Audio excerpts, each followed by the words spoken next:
Hi, this is Stephanie Miller from The Stephanie Miller Show. Please enjoy this exclusive clip from my show on Political Voices Network. Speaking of sad stories, like Hard Candy Christmas. More isolated than ever, analyst says Marjorie Taylor Greene is flailing since the speaker ballot. Oh, I'm sorry. I need to bring everybody down. She staked much of her transformation from a far-right outcast on the margins of the Republican Party into a top deal maker on her close alliance with Kevin McCarthy. Oh, wrong bet.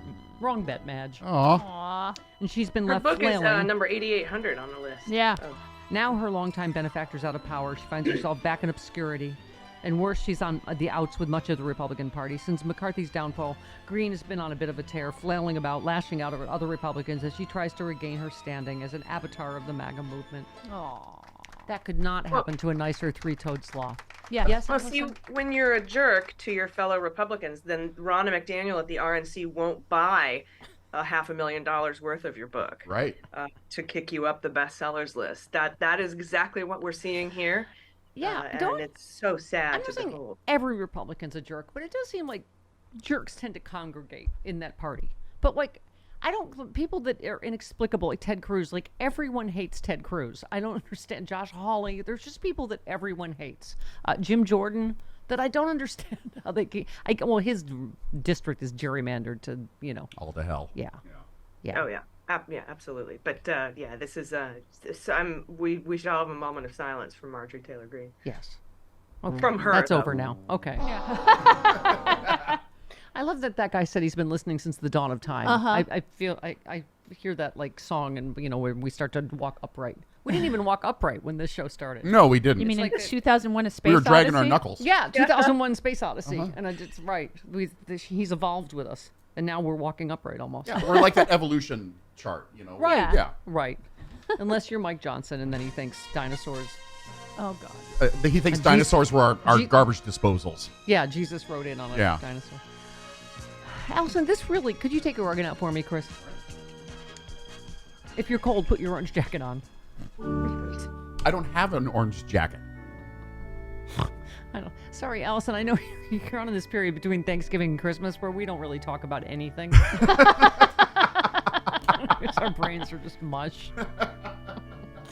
Yeah, no, I'm with you. But when people our whole subject of I'm not going to vote for Biden because it's not just fascism, it's religious theocracy that we're talking about, and it's not just Trump, it's this whole party, including the Mike Johnsons. When people go, how much worse could it get? It can get a lot worse. Yep. Mike Johnson voiced support for revisiting Supreme Court decisions that struck down restrictions on the use of contraception, barred bans on gay sex, and legalized same-sex marriage, according to a CNN review of his prior public statements.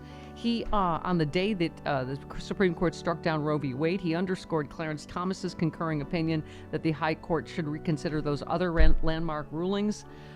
From endorsing hard labor prison sentences for abortion providers, gulp, to supporting the criminalization of gay sex, eek.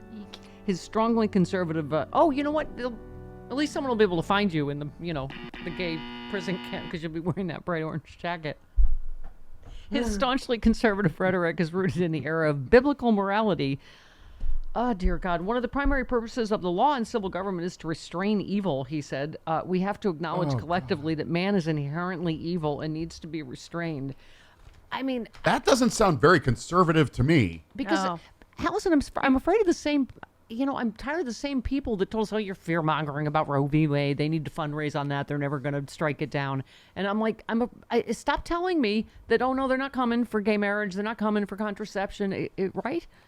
I mean, you can't be totally too alarmist right now. But that guy's got more skeletons than Army of Darkness. Oh, yeah. Like, for real. We were first to identify his resting gay face, because he really has it's just going to all keep coming out. And we had DeValder, what's her name? George Santos, in a Twitter Spaces last weekend, saying everybody in Congress is a felon and all this other stuff. I mean, I hope he spills the tea on his way to prison. Oh yeah. But drunken adulterers, isn't that what he called them? Speaking of which, another of your family values party, Allison. Now that you brought it up, Jason Miller, senior advisor to Trump, who's worked on all of his campaigns, has been accused of rape. by another former Trump aide, A.J. Delgado. So Jason Miller was the one that put the abortion pill in his mistress's smoothie? Yes. Yes. As I recall? Okay. Yeah, you got it. Right. She filed a lawsuit against Miller in which she alleged that he had subjected her to a cycle of sexual coercion, rape, sexual assault, abuse, battery, sexual harassment, and sex trafficking. Both parties had previously acknowledged they had an affair that began on the tail end of the 2016 campaign. But it's just one after another of these family values Republicans, right?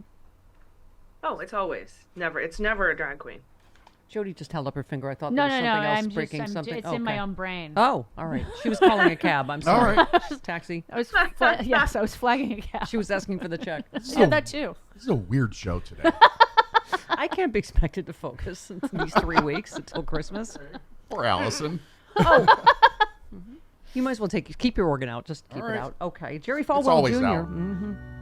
The disgraced former head of Liberty University is launching a new set of attacks against the institution he once ran. Oh, yeah. This is fantastic. He's going to George Santos, Liberty University. Wow. Yes, he's out with a new book. Claims Falwell Jr. candidly admits that his late father founded the university solely to be an institutional arm of the Republican Party, not to be a Christian university aimed at spreading the gospel of Jesus Christ.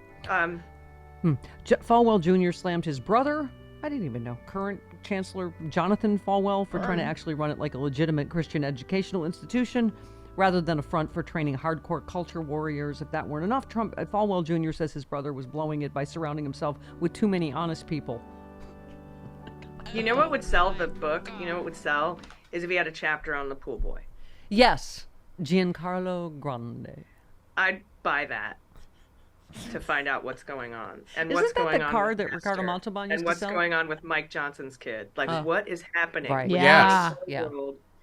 The porn Young kid? men who marry, pray the gay away women, Right. and they're Yes. older teen adoptees. Yeah. Yes. Oh, yes. Discuss adopting people that are just a few years younger than you. Discuss. Okay. All right. And I was just asking if Giancarlo Grande was the car that Ricardo Montalban used to sell with the rich Corinthian leather. I think it was. No. No? No. All right. Okay. Now who's wrong all the time? I guess me. Yeah, they all... Allison, can I just say they all are just weirdos, just sexual weirdos. And who monitors their son? He and his son monitor it's each other's creepy. porn addiction? I don't understand. It's a common evangelical thing. It shouldn't Oh. be. That's just gross. I know it shouldn't be. It absolutely shouldn't be. But it is a common evangelical. I think they're giving each other what movies to watch, not what not to Well, watch. check out the jugs on this one. Yeah. Well, all the weird sex bent stuff is the coolest thing about these folks. That Boebert got felt up in a theater and ducked down smoking a cig and is vaping. Like, that's the coolest part about her. Yes. It's the rank hypocrisy Yeah. of treating everybody else like a piece of garbage and trying to pretend to be purport yourself as a Christian Right. to get votes and hang on to power. That's the problem. Right. Like, you'd be so cool to me if you were having a threesome with your pool boy, and I'd be like, rad, dude, high five. That is the coolest part about you and your family.